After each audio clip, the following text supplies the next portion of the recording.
Taste the Daily. இன்றைக்கு தமிழ்நாட்டில் இருக்கக்கூடிய தலித்களுக்கு கிடைத்திருக்கக்கூடிய ஒரு விழிப்புணர்வு, அரசியல் விழிப்புணர்வு, சமூக விழிப்புணர்வு, சிறுபான்மையினருக்கு கிடைத்திருக்கக்கூடிய அரசியல் விழிப்புணர்வு, சமூக விழிப்புணர்வு, இவையெல்லாம் இன்றைக்கு வட மாநிலத்தில் இருக்கக்கூடிய அந்த மக்களுக்கு கிடைக்கவில்லை என்று சொன்னால் அதற்கு காரணம் அண்ணல் அம்பேத்கரை இன்னும் அவர்கள் படிக்காமல் இருக்கிறார்கள், புரிந்து கொள்ளாமல் இருக்கிறார்கள்.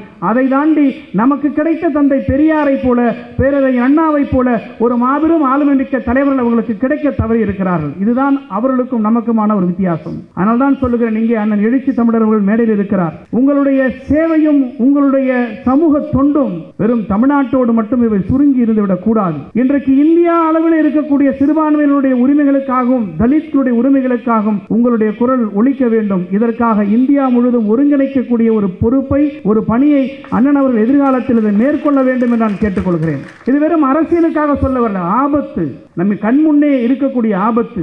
ஒண்ணுமில்லை, மதுரை கிளை உயர்நீதிமன்றம், சென்னையினுடைய மதுரை கிளை உயர்நீதிமன்றம் ஒரு வழக்கை விசாரிக்கிறது. கோவையில் இருக்கக்கூடிய ஒரு அமைப்பு, தொண்டு நிறுவனம் என்ற பெயரிலே ஒரு அமைப்பு, ஈஷா யோகா மையம், அந்த அமைப்பை குறித்த ஒரு வழக்கு நீதிமன்றத்துக்குள் வருகிறது. நீதிபதிகள் அவற்றுக்கு முறையான அறிக்கைகளை தாக்கல் செய்ய சொல்லி அறிவுறுத்துகிறார்கள். உத்தரவு போட்ட 48 மணி நேரத்தில் உச்சநீதிமன்றம் அந்த மேட்டரை சீஸ் பண்ணி அவர்கள் விசாரணைக்கு மேற்கொள்கிறார்கள் என்று சொன்னால் உயர்நீதிமன்றத்தினுடைய அந்த அதிகாரம், ஆர்டிகல் 226, அதனுடைய அதிகாரம் எங்கே போனது? ஆர்டிகல் 32 உச்சநீதிமன்றத்தினுடைய சூப்பர்வைசரி ஜூரிஸ்டிக்ஷன் இருக்கலாம். ஆனால் இருந்தாலும் கூட அவற்றிற்கெல்லாம் ஒரு எல்லை இருக்கிறது, ஒரு காரணம் இருக்கிறது, ஒரு காரியம் இருக்கிறது, ஒரு தேவை இருக்கிறது. அப்பொழுதுதான் ஒரு நீதிமன்றத்தில் இருந்து உச்சநீதிமன்றமாக இருந்தாலும் கூட அந்த சப்ஜெக்டை சீஸ் பண்ணக்கூடிய அதிகாரத்திற்கான முறையான காரணத்தை அவர்கள் சொல்ல வேண்டும். இதை நான் ஏன் குறிப்பிடுகிறேன் என்று சொன்னால், இது அரசியல் தளங்களில் இருக்கக்கூடிய ஆபத்துக்களை எல்லாம் தாண்டி இன்றைக்கு ஜுடிஷியரியிலும் இப்படிப்பட்ட ஒரு செயல்கள் ஏற்படுகிறது என்று சொன்னால் இதை நாம் எதை நோக்கி நாம் பயணித்துக் கொண்டிருக்கிறோம் என்ற ஒரு ஆபத்தை, ஒரு அலாமை நாம் இன்றைக்கு சிந்திக்க வேண்டிய ஒரு கடமையில் இருக்கிறோம். அண்மையிலே இன்றைக்கு தமிழ்நாட்டினுடைய அமைச்சராக இருந்தவர், அதே சமயத்தில் சபாநாயகராக இருந்தவர் மாண்புமிகு மரியாதைக்குரிய ஜெயக்குமார் அவர்கள், அவர் எங்கே ஒரு கேள்வியை கேட்கிறார், எங்கே உள்நோக்கம் இருக்கிறது நாங்கள் பார்க்கிறோம். மாண்புமிகு துணை முதலமைச்சர் அணிகிற உடையில் அவர் சந்தேகத்தை எழுப்புகிறார். டி ஷர்ட்டை போடலாமா என்று சொல்லுகிறார். இத்தனை நாளும் போட்டுக்கிட்டு இருந்ததெல்லாம் கண்ணுக்கு தெரியல அண்ணன் ஜெயக்குமார் அவர்களுக்கு. கவர்னர் கலந்து கொண்ட நிகழ்ச்சியில் மாண்புமிகு துணை முதல்வர் கலந்து கொண்ட பிறகு இவை கண்ணுக்கு தெரிகிறது என்று சொன்னால் இவர்களுடைய கூட்டணி எங்கே இருக்கிறது? இந்த கேள்விக்கணை எங்கிருந்து வர சொல்லி கேள்வியை எழுப்பியிருக்கிறார்கள் என்ற சந்தேகப்படாமல் நாம் யாராலும் இருக்க முடியாது. ஒரு பொதுவான அரசு நிகழ்ச்சிகளில் இவர் கலந்து கொண்டார் என்று சொன்னதை கேட்டிருந்தார். ஒரு எதிர்க்கட்சி தலைவர் அவர்கள் பேசுவதில் ஏதோ கருத்து இருக்கிறது, கேள்வி எழுப்புகிறார், சந்தேகம் எழுப்புகிறார், அவற்றுக்கு விளக்கம் கொடுப்பதற்கு நமக்கு கடமை இருக்கிறது என்று சொல்லலாம். ஆனால் மேதகு ஆளுநரோடு கலந்து கொண்ட நிகழ்ச்சியை குறிப்பிட்டு சொல்லுகிற பொழுதுதான் அங்கே உள்நோக்கம் இருக்கிறது. அங்கே கட்சிகளாக பிரிந்திருந்தாலும் கூட அவர்களுடைய one point agenda Dravida Munnetra கழகத்தை தாக்க வேண்டும் என்பதுதான். இது வெறும் பாராட்டு விழா மட்டும் என்று சொல்லாமல் தலைவராக நியமிக்கப்பட்டவரை நியமித்தமைக்காக மாண்புமிகு தமிழ்நாடு முதலமைச்சர் அவர்களுக்கும் துணை முதலமைச்சருக்கும் நன்றி தெரிவிக்கின்ற ஒரு விழாவாகவும் சேர்த்து ஏற்பாடு செய்திருக்கிறார்கள். இங்கே எனக்கு முன்னால் பேசிய அன்பு சகோதரர் திரு இனிக்கோ இறுதிராஜ் அவர்கள் சிறுபான்மையின் மக்களுக்காக தனியாக ஒரு மேம்பாட்டு கழகத்தை, ஒரு வாரியத்தை உருவாக்கினுடைய வரலாற்றை இங்கே எடுத்துரைத்திருக்கிறார்கள். தமிழ்நாடு சிறுபான்மையினர் பொருளாதார மேம்பாட்டு கழகம் என்று உருவாக்கி அதற்கு ஒரு வாரியத்தை நிறுவி அதன் தலைவர் உறுப்பினர்கள் எல்லாம் நியமிப்பதனுடைய நோக்கம் என்னவென்று சொன்னால், தமிழ்நாட்டில் இருக்கக்கூடிய அரசியல் கட்சி சிறுபான்மையினரிடையே அரசியல் செய்வதை மட்டுமே கொண்டுள்ளாமல், நான் ஒரு சில இயக்கங்களுக்காக சொல்லுகிறேன், சிறுபான்மையினர் மக்களிடம் அரசியல் செய்வதற்காகவே இயக்கங்களை மட்டுமே வைத்திருக்காமல் அரசியலில் விடுதலை அரசியலில் அவர்களுக்கு அதிகாரம் பெற வேண்டும், அரசியலில் அவர்களுக்கு உண்டான உரிமையை நிலைநாட்ட வேண்டும் என்பதையெல்லாம் தாண்டி சிறுபான்மை சமூகத்தில் இருக்கக்கூடிய மக்கள் பொருளாதார ரீதியில் மேம்பட வேண்டும் என்பதற்காக இந்தியாவில் ஒரே ஒரு மாநிலம் தமிழ்நாடு மட்டும்தான் இதற்கு ஒரு நலவாரியத்தை உருவாக்கி நிதியை இதற்காக ஒதுக்கீடு செய்து சிறு கடன்களும் தொழில் தொடங்குவதற்கும் செய்கின்ற தொழிலை அபிவிருத்தி செய்வதற்கும் கடன்களை வழங்கக்கூடிய ஒரே அமைப்பாக உருவாக்கப்பட்ட ஒரே அரசு திராவிட முன்னேற்ற கழகத்தினுடைய அரசு என்பதை நான் பெருமையோடு இங்கு நான் சொல்லிக்கொள்ள கடமைப்பட்டிருக்கிறேன். இது ஏதோ ஒரு பொருளாதார மேம்பாட்டு கழகத்தினுடைய தலைவருக்கு ஒரு பாராட்டு விழா என்று நான் பார்க்கவில்லை. இந்த மேடையில் இருக்கக்கூடிய ஆளுமை மிக்க தலைவர்கள் இருக்கிறார்கள். இந்தியாவில் இன்றைக்கு எப்படிப்பட்ட ஒரு அரசியல் சூழல் நடைபெற்றுக் கொண்டிருக்கிறது என்பதை நாம் உற்று கவனித்துக் கொண்டிருக்கிறோம். பல்வேறு மாநிலங்களில் இருக்கக்கூடிய அரசியல் புரிதல் தமிழ்நாட்டில் இருக்கக்கூடிய சாதாரண சாமானியர்களுக்கு ஏற்பட்டதன் விளைவாகத்தான் இன்றைக்கு மதத்தின் பெயரால் அரசியல் செய்ய வேண்டும் என்று நினைக்கக்கூடியவர்களுக்கு ஒரு நாடாளுமன்ற உறுப்பினர் கூட இல்லாத நிலையை உருவாக்கிய பெருமை இந்த தமிழ்நாட்டிற்கு இருக்கிறது என்று சொன்னால் அதற்கு காரணம் நம்முடைய ஒற்றுமையும் ஒருமைப்பாடு மட்டும்தான். அண்ணல் அம்பேத்கர் அவர்கள் அரசியல் சாசனத்தில் வகுத்து தந்த அந்த ஒருமைப்பாட்டை, அந்த ஒற்றுமையை சீர்குலைக்கின்ற வகையில்தான் இன்றைக்கு ஒன்றியத்தில் ஆட்சி செய்கின்ற அரசாங்கம் செயல்படுகிறது. அதனுடைய அரசியல் கட்சியாக இருக்கிற பாஜகவும் செயல்பட்டு கொண்டிருக்கிறது. ஒரு அரசியல் கட்சிக்கு தனிப்பட்ட நோக்கங்கள் இருக்கலாம், சித்தாந்தங்கள் இருக்கலாம். ஆனால் அதுவே அரசாக அமைகிற போது, அந்த அரசியல் கட்சி அரசு அமைக்கின்ற போது அவருடைய தனிப்பட்ட கொள்கைகளை அரசின் மூலமாக திணிக்கின்றதை செய்யவே கூடாது என்பதுதான் மரபு, நாகரிகம், கடமையும் கூட. காங்கிரஸ் பேர் இயக்கத்திற்கு ஒரு சில சித்தாந்தங்கள் இருக்கலாம். ஆனால் என்றைக்கும் பொது உடைமையிலிருந்து அவர்கள் தவறியதே கிடையாது. செக்யூலர் என்றைக்குமே அவர்கள் கடைபிடித்ததை தவிர அவர்கள் அதற்கு நேர் எதிராக சென்றது கிடையாது. ஆனால் பாஜகவை பொறுத்தவரை இன்றைக்கு அவர்கள் என்ன கொள்கையை கட்சியில் கடைபிடிக்கிறார்களோ அவற்றைத்தான் இன்றைக்கு ஆட்சியிலும் செய்து கொண்டிருக்கிறார்கள். இன்றைக்கு தமிழ்நாட்டில் இருக்கக்கூடிய தலித்களுக்கு கிடைத்திருக்கக்கூடிய ஒரு விழிப்புணர்வு, அரசியல் விழிப்புணர்வு, சமூக விழிப்புணர்வு, சிறுபான்மையினருக்கு கிடைத்திருக்கக்கூடிய அரசியல் விழிப்புணர்வு, சமூக விழிப்புணர்வு, இவையெல்லாம் இன்றைக்கு வட மாநிலத்தில் இருக்கக்கூடிய அந்த மக்களுக்கு கிடைக்கவில்லை என்று சொன்னால் அதற்கு காரணம் அண்ணல் அம்பேத்கரை இன்னும் அவர்கள் படிக்காமல் இருக்கிறார்கள், புரிந்து கொள்ளாமல் இருக்கிறார்கள்.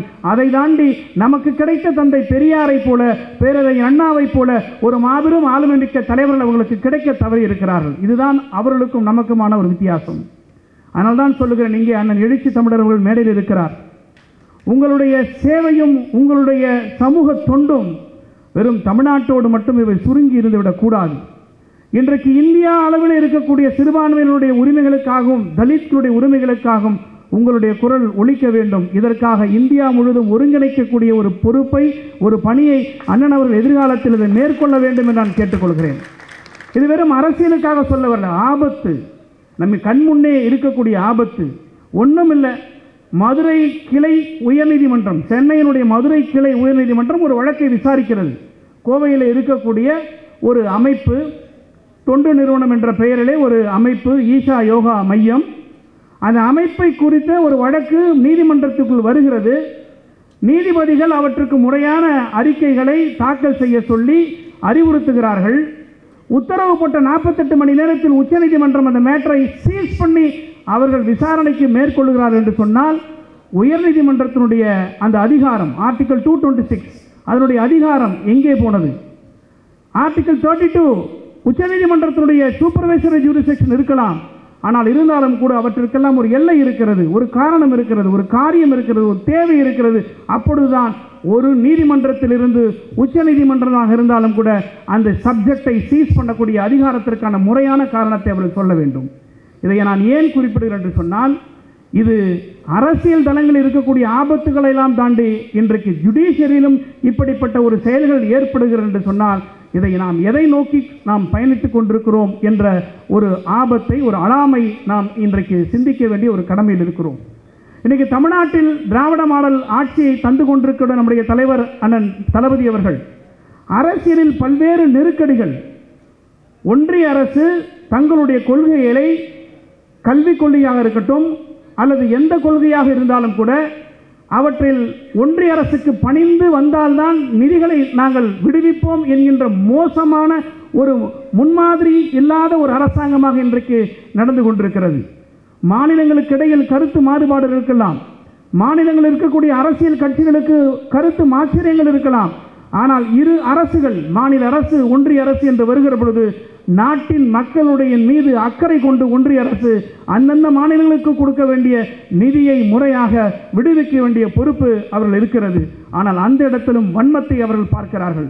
தமிழ்நாட்டில் இருக்கிறவர்கள் எங்களுக்கு வாக்களிக்கவில்லையே, எனவே நாம் ஏன் அவர்களுக்கு நாம் கொடுக்க வேண்டும் என்ற அந்த வன்மத்தோடு பார்க்கின்ற பார்வை என்பது இது மிகப்பெரிய ஒரு ஆபத்தானது.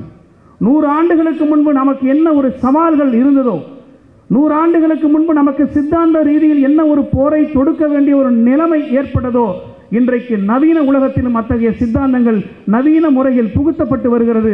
அவற்றை நவீன கருவிகளை கொண்டுதான் தாக்குகின்ற பொறுப்பு இங்கு இருக்கக்கூடிய ஒவ்வொருவருக்கும் இருக்கின்றது என்பதை நாம் மறந்துவிடக்கூடாது. திராவிட முன்னேற்ற கழகத்தை நோக்கி பல கேள்விகள், திராவிட முன்னேற்ற கழகத்தின் அரசை நோக்கி பல கணைகள், கேள்விகளை கணைகளை கேட்பதில் தவறல்ல. அவற்றுக்கெல்லாம் நோக்கம் நன்மையாக இருக்குமேயானால் அவற்றை வரவேற்கிறோம். அவற்றுக்கெல்லாம் ஒரு உள்நோக்கத்தோடு தான் இருக்கிறது. அண்மையிலே இன்றைக்கு தமிழ்நாட்டினுடைய அமைச்சராக இருந்தவர், அதே சமயத்தில் சபாநாயகராக இருந்தவர் மாண்புமிகு மரியாதைக்குரிய ஜெயக்குமார் அவர்கள், அவர் எங்கே ஒரு கேள்வியை கேட்கிறார், எங்கே உள்நோக்கம் இருக்கிறது நாங்கள் பார்க்கிறோம். மாண்புமிகு துணை முதலமைச்சர் அணிகிற உடையில் அவர் சந்தேகத்தை எழுப்புகிறார். டி ஷர்ட்டை போடலாமா என்று சொல்லுகிறார். இத்தனை நாளும் போட்டுக்கிட்டு இருந்ததெல்லாம் கண்ணுக்கு தெரியல அண்ணன் ஜெயக்குமார் அவர்களுக்கு. கவர்னர் கலந்து கொண்ட நிகழ்ச்சியில் மாண்புமிகு துணை முதல்வர் கலந்து கொண்ட பிறகு இவை கண்ணுக்கு தெரிகிறது என்று சொன்னால் இவர்களுடைய கூட்டணி எங்கே இருக்கிறது? இந்த கேள்விக்கணை எங்கிருந்து வர சொல்லி கேள்வியை எழுப்பியிருக்கிறார்கள் என்ற சந்தேகப்படாமல் நாம் யாராலும் இருக்க முடியாது. ஒரு பொதுவான அரசு நிகழ்ச்சிகளில் இவர் கலந்து கொண்டார் என்று சொன்னதை கேட்டிருந்தார். ஒரு எதிர்க்கட்சி தலைவர் அவர்கள் பேசுவதில் ஏதோ கருத்து இருக்கிறது, கேள்வி எழுப்புகிறார், சந்தேகம் எழுப்புகிறார், அவற்றுக்கு விளக்கம் கொடுப்பதற்கு நமக்கு கடமை இருக்கிறது என்று சொல்லலாம். ஆனால் மேதகு ஆளுநரோடு கலந்து கொண்ட நிகழ்ச்சியை குறிப்பிட்டு சொல்லுகிற பொழுதுதான் அங்கே உள்நோக்கம் இருக்கிறது. அங்கே கட்சிகளாக பிரிந்திருந்தாலும் கூட அவர்களுடைய 1 பாயிண்ட் அஜெண்டா திராவிட முன்னேற்ற கழகத்தை தாக்க வேண்டும் என்பதுதான். நான் அறிவுபூர்வமாக ஒன்று சொல்லுகிறேன். அண்ணன் ஜெயக்குமார் அவர்கள் படித்து காட்டினார் அரசினுடைய விதிகளை. ஒரு கவர்மெண்ட் சர்வெண்ட் எந்த உடைகளை அணிய வேண்டும் என்பதை அவர் பத்திரிகையாளர்களை அழைத்து சொல்லுகிறார் என்று சொன்னால் நான் அவருக்கு சொல்லுகிறேன், அரசு ஊழியர் என்பது வேறு, பொது ஊழியர் என்பது வேறு. Government servant is different from public servant. Government servant governed by the rules and regulations of the government. அப்போ அவங்க அரசுக்கு வரக்கூடிய உடைகள் எப்படி என்பது அது கவர்மெண்ட் சர்வெண்ட்டுக்கு பொருந்தும், பிகாஸ் தே ஆர் பெய்டு. ஆனால் பப்ளிக் சர்வெண்ட்டுக்கும் கவர்மெண்ட் சர்வெண்ட்டுக்கும் டிஃபரன்ஸ் இல்லாமல் செக்ரட்டேரியட்டில் வேலைக்கு போகிறவங்களுக்கு கொடுக்கக்கூடிய அந்த சர்க்குலரை எடுத்து படித்து காட்டியது தான் அதிமுகவில் ஒரு அமைச்சராக இருந்தவருடைய பொது அறிவும் அரசியல் அறிவும் என்று பார்க்கிற பொழுது அவர்களுக்கு எந்த சிறுமைத்தனமான புத்தி அவர்களுக்கு இருக்கிறது என்பதை நான் இந்த நேரத்தில் சுட்டிக்காட்ட கடமைப்பட்டிருக்கிறேன். Public servant is different from government servant. Government servant is doing a public service, but he will not become a public, but he is not a politician. But public servant, he will not become as a government servant, but he is a public servant. இதை கூட புரிஞ்சிக்க முடியல இவங்களால. இந்த மாதிரியான ஒரு புரிதல் இல்லாத அரசியல் செய்து கொண்டிருக்கக்கூடிய தமிழ்நாட்டில் தான் இன்றைக்கு நாமெல்லாம் இருந்து கொண்டிருக்கிறோம். இது மேடைக்கு பொருத்தமில்லாத ஒரு செய்தியாக கூட இதை கருதலாம். ஆனால் ஒன்று, தமிழ்நாட்டில் இருக்கக்கூடிய ஆளுகிற அரசின் மீது, கட்சியின் மீது எந்தெந்த வகையிலெல்லாம் உள்நோக்கத்தை கற்பித்து உங்களுக்கு நெருக்கடிகளை தருகிறோம் என்று எண்ணி வருகிறார்கள். அவர் எத்தனை சிறகுகளை விரித்து வந்து இயக்கத்தின் மீதும் ஆட்சியின் மீதும் வன்மங்களையும் கணைகளும் தொடுத்தாலும் கூட இந்த கூட்டணி, தமிழ்நாட்டில் இருக்கக்கூடிய மதசார்பற்ற கூட்டணி, இந்த தமிழ்நாட்டில் இருக்கக்கூடிய இந்தியா கூட்டணி, சிறுபான்மையினர், சமூகம் நலம் சார்ந்தவர்கள், ஜாதி மதத்திற்கு அப்பாற்பட்டவர்கள், ஜாதி அரசியலுக்கு அப்பாற்பட்டவர்கள், மத அரசியலுக்கு அப்பாற்பட்டவர்கள் ஒன்று கூடி ஒரே அணியில் நிற்கின்ற இந்த தமிழ்நாட்டை யாராலும் வீழ்த்த முடியாது. இந்த அணியையும் யாராலும் பிரிக்க முடியாது. என்றைக்கும் தமிழ்நாட்டினுடைய சிறுபான்மையினருக்கும், பிற்படுத்தப்பட்ட மக்களுக்கும், ஒடுக்கப்பட்ட மக்களுக்கும் முத்தமிழறிஞர் தலைவர் கலைஞர் வழியில் அண்ணன் தளபதி அவர்களுடைய திராவிட மாடல் கட்சியும் ஆட்சியும் என்றைக்கும் உறுதுணையாக இருக்கும் என்பதை இந்த நேரத்தில் சொல்லிக்கொண்டு வாய்ப்புக்கு நன்றி பாராட்டி விடைபெறுகிறேன். நன்றி, வணக்கம்.